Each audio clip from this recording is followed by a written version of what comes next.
తెలంగాణ రాష్ట్రం కోసం పుట్టిన పార్టీ, 4 కోట్ల ప్రజల కోరిక సాకారం చేసిన పార్టీ, తెలంగాణ సాధించిన పార్టీ గులాబీ పార్టీ ఉట్టి 24 ఏండ్లు అయిపోయి 25లకు కాలు పెడుతున్న యాల దగ్గరలోనే ఉన్నది కాబట్టి ఇయాల బీఆర్ఎస్ పార్టీ మీటింగ్ పెట్టిండ్రు తెలంగాణ భవన్లా. మరి మీటింగ్ ఎట్లా జరిగింది, పార్టీ పెద్ద కేసీఆర్ సార్ ఏం మాట్లాడిందనేది ఓసారి చూద్దాం పార్టీ.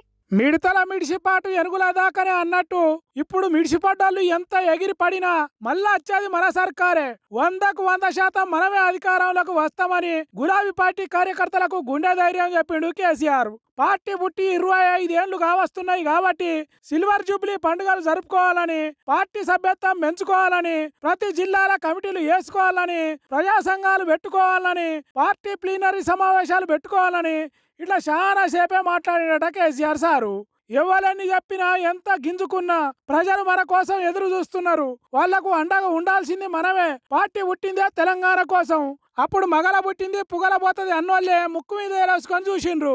కాబట్టి ఎవరో వచ్చి మన పార్టీని జనానికి దూరం చేస్తారని చూస్తే అది కుదరని పని తెలంగాణలో. కాబట్టి పార్టీ కార్యకర్తలు గట్టిగా పని చేయాలి అన్నట్టు చెప్పిండట. మనం కష్టపడకుండానే కాంగ్రెస్ పార్టీ చేస్తున్న పనులు మనకు తొవ్వసాపు చేస్తున్నది. 10 ఏళ్లు కష్టపడి తెలంగాణ ముఖాన్ని తెల్లగా చేస్తే కాంగ్రెస్ ఖతం చేస్తున్నది. 7 ఏళ్లు వెనుకకు తీసుకుపోయినట్టు చేస్తున్నది. కాబట్టి తెలంగాణ రాష్ట్రం కోసం ఎట్లా కొట్లాడినమో అట్లనే తెలంగాణ బావు కోసం కొట్లాడాలి. ప్రజలకు అండగా ఉండాలి. పార్టీ పుట్టిన రోజు ఏప్రిల్ 27న పెద్ద బహిరంగ సభ పెట్టుకుందాం, ఈ తెలంగాణను కాపాడుకుందామని కార్యకర్తలకు చెప్పిండట. మరి చూడాలి సభ ఎంత పెద్దగా జరుగుతుంది, కేసీఆర్ ఆ సభలో ఏం మాట్లాడతాడు అనేది ముందు ముందు చూడాలి. ఎంపీ ఈటెల రాజేందర్ ఏ పార్టీలున్నా మనసు మాత్రం నిండుగా కారు గుర్తు మీదనే ఉన్నట్టున్నది. గులాబీ రంగు మీదకే మనసు గుంజుతున్నట్టున్నది. ఎట్లా పిల్ల, నువ్వెట్లా చెప్తున్నావు? నువ్వేమన్నా ఈటెల రాజేందర్ నువ్వు ఎక్స్రే తీసినావా లేకుంటే స్కాన్ చేసినావా, ఎట్లా చెప్పగలుగుతున్నావు అంటారు కదా మీరు. కాబట్టి నేను మాట్లాడా, ఈటెల సారే మాట్లాడతాడు, ఆయనతో మీకే తెలుస్తుంది.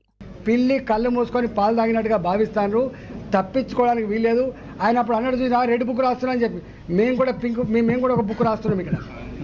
ఇన్నరా పింక్ బుక్ రాస్తాడట ఈటెల రాజేందరు. రాజేందర్ సార్కు తెలియకుండానే గుండెలల్లో గులాబీ పార్టీ మీద ఉన్న ప్రేమ బయటపడ్డది.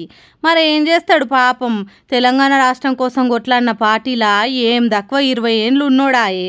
రాష్ట్రం సాధించి గులాబీ పార్టీ సర్కార్లో ఏకంగా మంత్రి పదవి అనుభవించినోడాయే.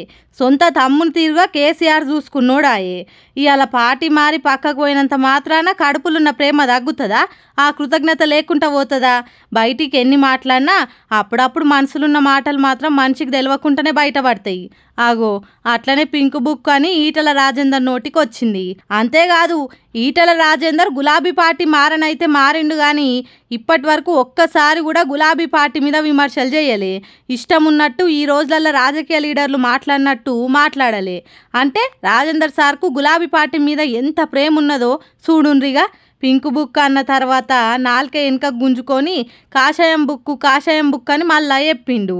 చూసిండ్రా, నవ్వుకుంటేనే కాషాయం బుక్ రాస్తాం అని 2 సార్లు చెప్తున్నాడు. ఎన్నిసార్లు చెప్పినా ఈటెల రాజేందర్ సార్ మనసులో గులాబీ పార్టీ మీద ప్రేమ తెలంగాణ జనానికి తెలుసు అని అంటున్నారు సార్ గురించి తెలిసిన పబ్లిక్.